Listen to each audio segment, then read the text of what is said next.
Yo la Starter Nation! Alors, I'm back dans une nouvelle vidéo et aujourd'hui j'ai envie de te parler d'un sujet capital une fois de plus pour l'entrepreneur. Aujourd'hui, pas de réseaux sociaux, retour basique, la marque, l'identité de marque, le branding. Alors pourquoi c'est comme ça important? Parce que si moi j'ai une personnalité, je suis un individu, j'ai un certain rythme de voix, j'ai une couleur de peau, une couleur de yeux, une manière de bouger, etc. Ma personnalité qui fait qu'on peut s'attacher ou pas à moi, eh bien c'est pas du tout le cas d'une marque. Une marque n'a pas de personnalité, mais elle a une identité. Et tu comprends d'autant mieux pourquoi c'est super important de développer ton branding, ton image de marque qui va créer cet attachement émotionnel. Mais encore faut-il savoir comment faire. Ça tombe bien, c'est exactement l'objet de cette vidéo. Mais avant qu'on se lance, bam bam.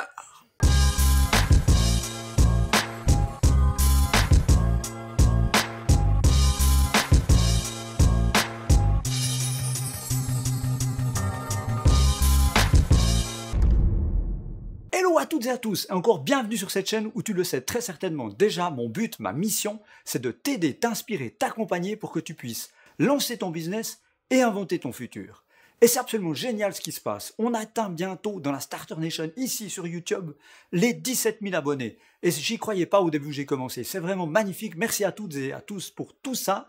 N'hésitez pas à continuer à commenter, c'est un espace de discussion formidable, de même que le groupe Facebook, où il se passe des choses géniales également, de l'entraide, les gens répondent à des questions, donc surtout n'hésite pas, si ce n'est pas encore fait, à t'inscrire à notre groupe privé Facebook, je te remets le lien en dessous pour que tu puisses également participer. Donc merci pour tout ça. Comme je te le disais dans l'intro, selon moi, le branding ou l'image de marque, aujourd'hui c'est une des clés du succès ou de l'insuccès d'un entrepreneur.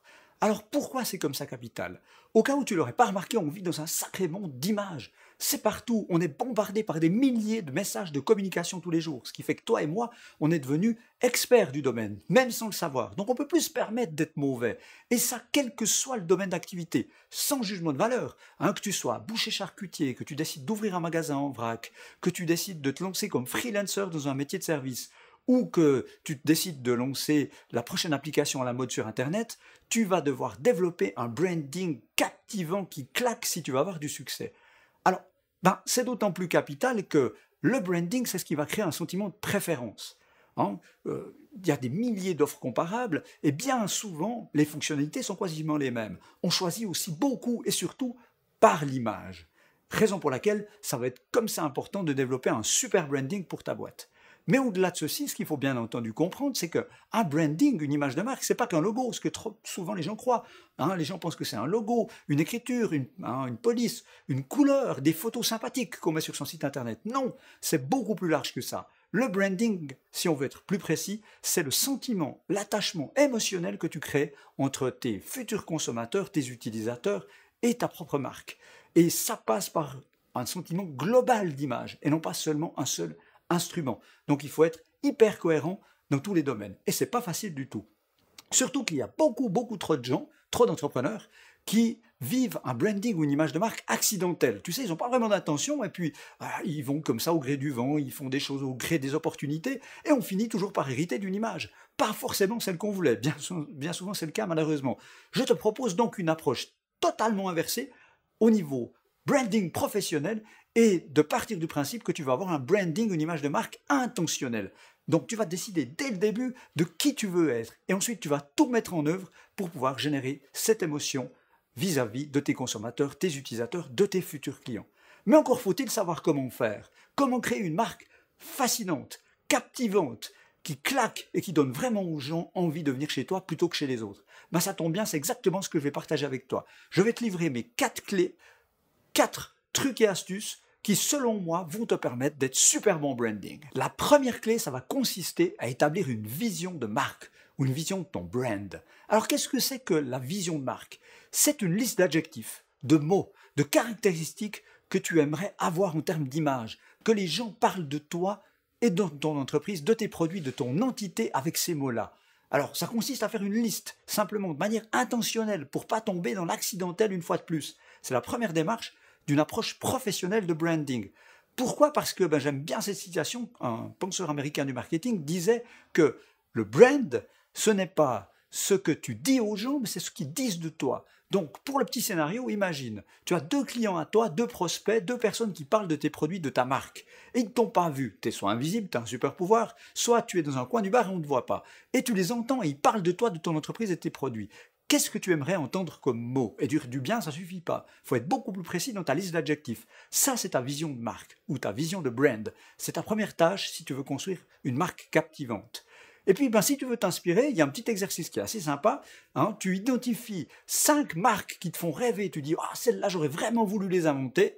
Et tu les observes, tu les analyses un peu plus précisément. Pourquoi tu les aimes? Fais une liste de caractéristiques. Qu'est-ce que ça génère en toi et comment ils véhiculent ça? Et partant de là, en faisant une petite analyse de ces 5 marques qui te font rêver, probablement que tu vas déterminer des patterns comme ça, tu sais, des clés, des choses qui reviennent et que tu pourras également appliquer pour ta propre marque et nourrir ta propre réflexion de vision de brand. Ma deuxième clé pour créer une marque qui claque fascinante, c'est d'être hyper clair sur ta whyology. La whyology, c'est vraiment un concept que j'adore, j'en ai déjà parlé sur cette chaîne. Si jamais je te remets le lien en haut pour voir la vidéo que j'ai fait spécifique là-dessus, c'est un concept qui a été inventé par Simon Sinek. La whyology ou le golden circle, qu'est-ce que c'est? Eh bien, c'est que si tu demandes à n'importe quel entrepreneur, il va être capable de te dire ce qu'il fait factuellement. Par exemple, je vends des pizzas, je fais du conseil informatique ou ce genre de choses-là. Par contre, c'est pas suffisant pour créer un attachement émotionnel incroyable avec une marque. Il faut descendre un peu dans les couches de l'oignon, tu sais, par couches comme ça, par strate. La deuxième strate, c'est la strate du comment, le how en anglais. Là, il y a déjà beaucoup moins d'entrepreneurs qui sont capables spontanément de te dire comment ils le font, c'est-à-dire en quoi ils sont différents des autres, pourquoi on les préférerait, en quoi leur pizzeria ou leur service de freelancing n'est pas le même que les 150 autres personnes qui font déjà la même chose. C'est déjà vachement plus difficile. Et ce que dit Sinek, et je suis totalement d'accord avec lui, les bons entrepreneurs et ceux qui peuvent créer un branding extraordinaire, c'est ceux qui vont au centre de l'oignon, le cœur, le why en anglais, le pourquoi ils ont entrepris, quel sens ils donnent à leur activité entrepreneuriale. Et ça doit être court, concis et totalement aligné avec tes valeurs. En quoi ton activité entrepreneuriale rend le monde un peu meilleur que si tu n'avais pas entrepris. Just do it, think different d'Apple, etc. À partir du moment où tu détermines très précisément cette whyology, tu verras que c'est beaucoup plus facile d'avoir la capacité à créer une marque extraordinaire par-dessus. Alors, c'est d'autant plus important que, comme Sinek le dit, la majorité des gens n'achètent pas ce que tu fais, mais plutôt pourquoi tu le fais. Également, pourquoi? Parce que lorsque tu parles au cœur du pourquoi, ça va directement dans le cerveau limbique, qui est le siège des émotions. Et comme par hasard, c'est également le siège des décisions d'achat commercial. Donc tu comprends beaucoup mieux pourquoi c'est beaucoup plus pertinent d'y aller comme ça, plutôt que de parler simplement factuellement. Parce que lorsque tu parles factuellement d'une marque ou d'un produit, tu parles au néocortex frontal, qui est le siège des données quantitatives, du jugement, et puis au fur et à mesure, on est devenu, toi et moi, de plus en plus pertinent, de plus en plus précis avec nos détecteurs à bullshit dans le néocortex frontal. Quand on nous fait une proposition commerciale ou autre, qu'est-ce qui se passe? On dit, est-ce que c'est digne d'être entendu par le siège des émotions de la décision commerciale? Et dans la majorité des cas, ce n'est pas digne d'être entendu. Donc ton message, il passe tout droit, ta marque est complètement ignorée. Donc si tu veux vraiment être préféré, construis ta marque sur ta whyology, tu parleras directement au centre des feelings, des émotions, et tu seras beaucoup plus pertinent et tu déclencheras encore plus d'émotions et donc beaucoup plus de comportements d'achat. La troisième clé qui, selon moi, va te permettre de développer un branding extraordinaire, eh bien, ça va être d'être différent. Avoir une image de marque, un branding, c'est bien, mais c'est absolument pas suffisant. Encore faut-il qu'il soit différent. Alors pourquoi c'est comme ça important? Parce que toi, moi, tous les êtres humains, on est biologiquement câblés pour voir la différence. Je t'en ai probablement déjà parlé sur cette chaîne, mais si jamais je me répète, mais imagine un mur complet rempli de petits points gris, et qu'à l'intérieur tu as un seul et unique point orange. Eh bien, je peux te garantir que quasiment instantanément et sans faute, tu vas être capable d'aller pointer directement vers ce petit point orange. Pourquoi? Parce que dans notre cerveau reptilien, avant notre évolution au temps préhistorique, c'était la différence entre rester vivant ou mourir. Parce que le moindre différence dans l'environnement, le moindre bruissement pouvait te révéler un danger. Et ça pouvait te permettre de détecter un petit gradin de sable qui allait probablement te dévorer. Heureusement, depuis, c'est plus comme ça. Mais toi et moi, on est restés biologiquement câblés pour voir la différence. Donc ton branding doit te permettre d'avoir la tête qui sort de l'eau. Sortir du rang, qu'on te voit, il n'y a aucune raison pour que tu copies le branding de quelqu'un d'autre. Utilise ta propre vibration, tes propres valeurs, la liste qu'on a donnée au point numéro 1 pour être vraiment différent des autres. Et là, tu verras que c'est important. Mais d'autre part, c'est bien d'être différent, mais je rajoutais une couche supplémentaire, c'est la couche d'être bon. Parce que si tu es différent et mauvais dans ce que tu fais, en matière de valeur délivrée, eh bien ce sera une magnifique caisse d'amplification négative et tu vas fusiller ton business. Imagine que tu sois pas bon, t'essayer, c'est pas t'adopter, mais que tu crées un branding qui attire énormément de gens à toi, eh bien, ce sera catastrophique. Donc il faut être à la fois différent et bon. Et puis finalement, il y aura le dernier cas, c'est quelqu'un qui serait pas différent et pas bon, mais ça n'en parlons pas, parce que ça c'est carrément le Walking Dead, c'est la zone de la mort, et je crois que sur cette chaîne, le but c'est plutôt d'être bon et de lancer ton business avec succès. Quatrième et dernière clé qui, selon moi, va te permettre de développer un branding extraordinaire, c'est de concevoir ton image de marque ou ton branding en couches, en 3 couches, un peu comme des layers dans Photoshop. Alors la première couche, le premier layer, ça va être de t'assurer que l'image de marque, le branding que tu crées, eh bien il est quand même en lien direct, en adéquation, ou alors en lien de filiation pas trop lointain avec ce que tu proposes, avec tes activités, avec ton métier. Parce que, oui, on l'a dit au point précédent, la différence c'est capital, mais trop différent, c'est-à-dire tellement éloigné de ton métier de base qu'on perd le fil, ce sera catastrophique. Donc, première couche, vraiment s'assurer que ton branding, ton image de marque est congruente, alignée, cohérente avec ce que tu fais. Deuxième couche, deuxième layer du modèle de la construction du branding, c'est la couche qui va s'assurer que ton branding, ton image de marque est également en lien, qu'elle parle, qu'elle plaît à ton public cible. Faut pas oublier que tu parles à des gens, à des clients, à des prospects.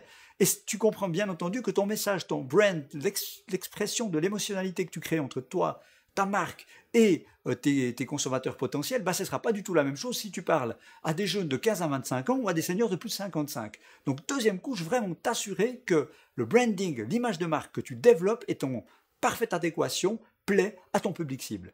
Et la troisième et dernière couche, le troisième layer, et c'est vraiment là que la magie arrive, c'est la couche de l'uniqueness. En quoi tu peux créer une image de marque, un branding tellement unique, tellement différent, que les gens ne pourront rien faire d'autre que de parler de toi, de créer un buzz fantastique parce que quand on a testé ça, lorsqu'on a goûté à cette image de marque, on a envie de le partager parce qu'évidemment, c'est un truc un peu unique et ça fait plaisir d'en parler.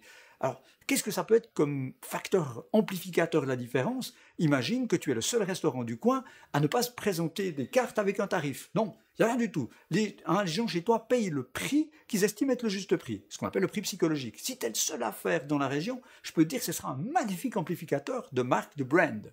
Ou alors, comme mon client qui produit de l'absinthe, donc un alcool spécifique de la région dans laquelle j'habite, il y a plein de producteurs, mais lui c'est le seul et l'unique parce qu'il a racheté une maison dans laquelle il y a un grenier, et que dans le grenier il a découvert le plus vieux séchoir absinthe du monde et il a retrouvé des graines à l'intérieur qu'il a pu faire germer et donc il produit son absinthe avec la plante originelle et il peut se targuer quasiment d'être le seul qui le produit avec la plante originelle. T'imagines l'effet d'amplification de marque que ça représente?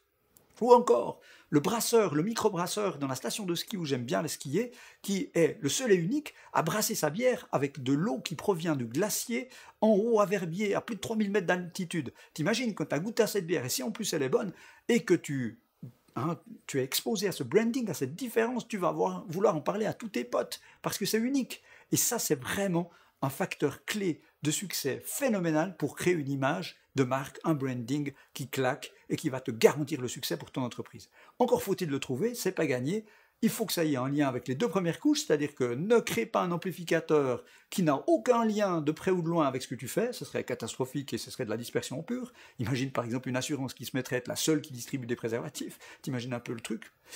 Il faut également que cet amplificateur plaise à ton public cible, et là tu as vraiment la formule gagnant. Voilà, j'espère vraiment que cette vidéo te sera utile. D'ailleurs, en ce moment, moi et mon équipe, on travaille sur le nouveau branding de Starterland, mon entreprise. On va le revoir après 3 ans et je me réjouis de te faire découvrir tout ça. J'espère vraiment que ça ira dans le bon sens et on est très excités, donc stay tuned. Si tu as aimé cette vidéo qui t'a été utile, n'hésite pas, smash le like bouton, c'est en dessous que ça se passe comme d'habitude. Partage-la avec quelqu'un de ton entourage que ça pourra intéresser. Et surtout, si ce n'est pas encore fait, je ne peux que te suggérer de t'abonner à cette chaîne si tu veux recevoir encore plus vite mes trucs, mes astuces, mes tips pour lancer ton business et inventer ton futur. Et d'ici à une prochaine vidéo qui arrive très très vite, il me reste à te souhaiter comme d'habitude le plein succès et surtout d'ici là, n'oublie pas, be a starter!